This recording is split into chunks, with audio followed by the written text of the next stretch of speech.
ओम नमः शिवाय बंधुओं, आज हम आपको सुनाएंगे सावन के सोमवार की पूरी व्रत कथा, जिसे सावन सोमवार व्रत के दिन पढ़ने से मनचाही इच्छाओं को भगवान भोलेनाथ सहज ही पूरा करते हैं। आपसे प्रार्थना है कि यह कथा पूरी अवश्य सुने, क्योंकि अधूरी कथा सुनने से दोष लगता है। और कथा शुरू होने से पहले हमारे चैनल को सब्सक्राइब करके एक बार कमेंट्स में दिल से हर हर महादेव ज़रूर लिखें। तो चलिए शुरू करते हैं सावन के सोमवार की व्रत कथा। बहुत पुराने नगर में एक साहूकार रहा करता था, जो भगवान शिव का अनन्य भक्त था। उसके पास धन्य धान्य की किसी भी चीज़ की कोई कमी नहीं थी, लेकिन उस साहूकार की कोई संतान नहीं थी। और वह इसी कामना से रोज़ भगवान शिव जी के मंदिर जाकर उनसे कहता और उनके आगे दीप प्रज्वलित करता। उस साहूकार के भक्ति भाव को देखकर एक दिन माता पार्वती ने कैलाश पर भगवान शिव से कहा, हे प्रभु, यह साहूकार आपका अनन्य भक्त है, इसको किसी बात का कष्ट है तो आपको उसे अवश्य ही दूर करना चाहिए। तब भगवान शिव बोले, हे पार्वती, इस साहूकार के पास पुत्र नहीं है और यह इसी बात से दुखी रहता है। इस पर माँ पार्वती ने कहा, हे ईश्वर, कृपा करके इस साहूकार को पुत्र रत्न का वरदान दे दीजिए। तब भोलेनाथ जी ने कहा, पार्वती, यह संसार कर्म क्षेत्र है, जो अपने कर्म के अनुसार जैसा भाग्य लिखवा कर लाता है वैसा ही भोगता है, इसमें स्वयं ईश्वर भी कुछ नहीं कर सकते। और भगवान शिव ने कहा, इस साहूकार के भाग्य में पुत्र का योग ही नहीं है, ऐसे में इसे पुत्र प्राप्ति का वरदान यदि मिल भी गया तो इसका वह पुत्र केवल 12 वर्ष की आयु तक ही जीवित रहेगा। यह सुनने के बाद भी माता पार्वती ने कहा, हे प्रभु, आपको इस साहूकार को पुत्र का वरदान देना ही होगा, अन्यथा भक्त क्यों आपकी पूजा करेंगे, क्यों आपकी कथा करेंगे। माता पार्वती के बार बार ऐसा आग्रह करने पर भगवान भोलेनाथ ने उस साहूकार को पुत्र का वरदान दिया, लेकिन शिवजी ने उस साहूकार को यह भी कहा कि यह पुत्र केवल 12 वर्षों तक ही जीवित रहेगा। साहूकार को जब यह बात मालूम चली तो उसे ना खुशी हुई ना ही दुख। वह पहले की तरह ही भगवान भोलेनाथ की पूजा अर्चना करता रहा। और उधर साहूकार की पत्नी गर्भवती हुई और 9 महीने में उसे एक सुंदर बालक की प्राप्ति हुई। परिवार में खूब हर्षोल्लास मनाया गया, लेकिन साहूकार पहले की ही तरह रहा।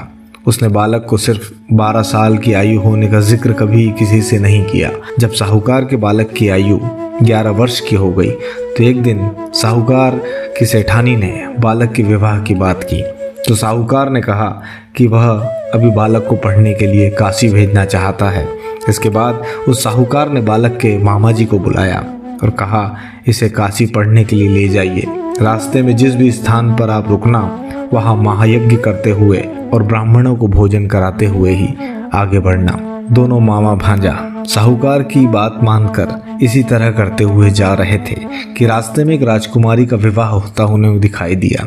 जिससे उस राजकुमारी का विवाह होना था, वह व्यक्ति एक आंख से काना था। और उस राजकुमारी के पिता ने अति सुंदर साहूकार के बेटे को आता देखा तो उन्होंने मन में विचार किया कि क्यों ना इस लड़के को घोड़ी पर बिठाकर शादी के सारे कार्य संपन्न करा लिए जाएं। तो राजकुमारी के पिता ने साहूकार के बेटे के मामा से बात की और उनसे कहा कि शादी की रस्में निभाने के बदले में वह उन्हें अथाह धन देंगे।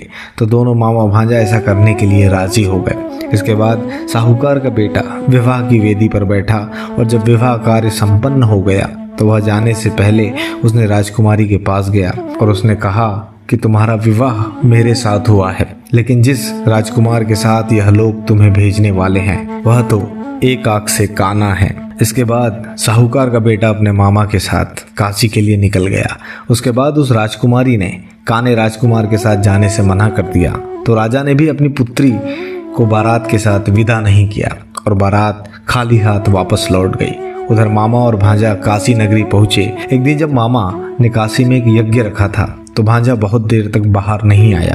तो मामा ने अंदर कमरे में देखा तो भांजे के प्राण निकल चुके थे, क्योंकि उसकी 12 वर्ष की आयु पूरी हो चुकी थी।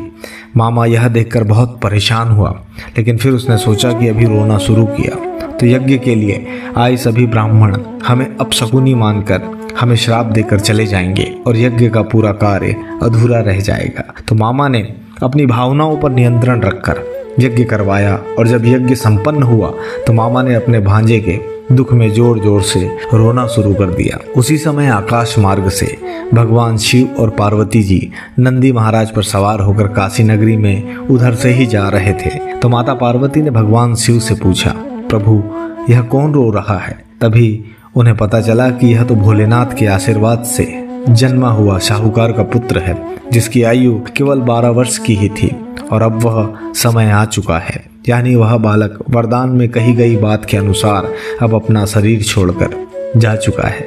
तब माता पार्वती ने भगवान शिव से कहा, स्वामी इस बालक को आप जीवित कर दे, अन्यथा रोते रोते इस माता पिता के प्राण निकल जाएंगे। तब भगवान भोलेनाथ ने कहा, पार्वती इसकी आयु इतनी ही है, वह भोग चुका है। लेकिन माता गौरी के बार बार आग्रह करने पर भोलेनाथ भगवान ने उस बालक को जीवित कर दिया और वह बालक ओम नमः शिवाय ऐसा जाप करते हुए जी उठा और दोनों मामा भांजा ने ईश्वर को धन्यवाद दिया और अपनी नगरी की ओर लौट चले। रास्ते में वही नगर पड़ा जहां उन्होंने राजकुमारी से साहूकार के बेटे का विवाह किया था और राजकुमारी ने उन्हें तुरंत पहचान लिया। तब राजा ने राजकुमारी को साहूकार के बेटे के साथ बहुत सारा धन धान्य देकर विदा कर दिया। उधर साहूकार और उसकी पत्नी अपने घर की छत पर निराशा से बैठे थे। उन्होंने यह प्रण कर रखा था कि यदि उनका पुत्र सकुशल घर वापस नहीं लौटा तो वह अपने प्राणों को त्याग देंगे। तभी लड़के के मामा ने आकर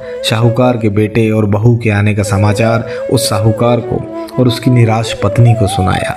लेकिन वो दोनों तो यह मानने के लिए तैयार ही नहीं थे कि वरदान झूठा साबित भी हो सकता है और आखिरकार उनके पुत्र की आयु बढ़ चुकी थी। तो मामा ने शपथ पूर्वक कहा, मेरी बात का विश्वास करो, आपका पुत्र सकुशल स्वस्थ होकर वापस अपनी पत्नी के साथ लौट रहा है। तब दोनों को विश्वास हो गया और दोनों ने अपने बेटे और बहू का बहुत ही धूमधाम से स्वागत किया। पूरे गांव में हर्षोल्लास से उनके लौटने को एक उत्सव की तरह मनाया गया। उसी रात साहूकार को सपने में साक्षात भगवान शिव ने दर्शन दिए और उस साहूकार से कहा, मैं तुम्हारे पूजन से अति प्रसन्न हुआ और इसी प्रकार जो भी व्यक्ति तुम्हारी इस कथा को सावन मास के महीने में पढ़ेगा या सुनेगा उसके समस्त दुख दूर हो जाएंगे और उसकी सभी मनोवांछित कामनाओं की पूर्ति होगी। तो प्रेम से कहिए हर हर महादेव। अब जानिए सावन सोमवार की महिमा, जिसे सुने बिना सावन सोमवार की व्रत कथा पूरी नहीं मानी जाती। शास्त्रों में निहित है कि चीरकाल में जगत जननी आदि शक्ति मां पार्वती ने भगवान शिव को पति रूप में प्राप्त करने के लिए कठोर तपस्या की थी। सावन ही वह मास था जिसमें सोमवार का व्रत उपवास कर विधिवत शिव जी की पूजा माता पार्वती ने की थी। उनकी कठिन भक्ति से प्रसन्न होकर भगवान शिव ने उन्हें मनवांछित वरदान दिया और कालांतर में सावन सोमवार व्रत के पुण्य प्रताप से मां पार्वती और भगवान शिव का विवाह संपन्न हुआ। अतः सावन सोमवार का विशेष महत्व है। सावन के महीने में भगवान शिव और माता पार्वती की पूजा उपासना करने से साधक की सभी मनोकामनाएं और यथाशीघ्र पूरी हो जाती हैं और साथ ही घर में सुख और समृद्धि भी आती है। ज्योतिष शास्त्र की माने तो सावन के महीने में विधि पूर्वक भगवान शिव की पूजा करने से अविवाहित युवक और युवतियों के शीघ्र विवाह के योग बन जाते हैं। इसके अलावा सावन के सोमवार का व्रत रखने से मनुष्य के सभी दुख और चिंताएं दूर होती है एवं शरीर में चल रहे सभी रोगों से उन्हें मुक्ति भी मिलती है। इस दिव्य व्रत को करने से कुंडली में चंद्र ग्रह की स्थिति मजबूत होती है और चंद्र दोषों से मुक्ति मिलती है। कुंवारी लड़कियां यदि इस व्रत को करें तो उनको मनोवांछित जीवन साथी की प्राप्ति होती है। यह व्रत यदि सुहागन महिलाएं करें तो उनका सौभाग्य अटल, स्वस्थ और अखंड रहता है। उनके घरों में सदैव सुख शांति बनी रहती है। भगवान शिव पार्वती की कृपा बनी रहती है। अगर आपको यह कथा पसंद आई तो इसे सावन के पवित्र महीने में अपने मित्रों, संबंधियों एवं रिश्तेदारों को शेयर जरूर करें और ऐसी ही ज़रूरी जानकारी और व्रत कथाओं के लिए हमारे चैनल को सब्सक्राइब करना ना भूलें। ओम नमः शिवाय।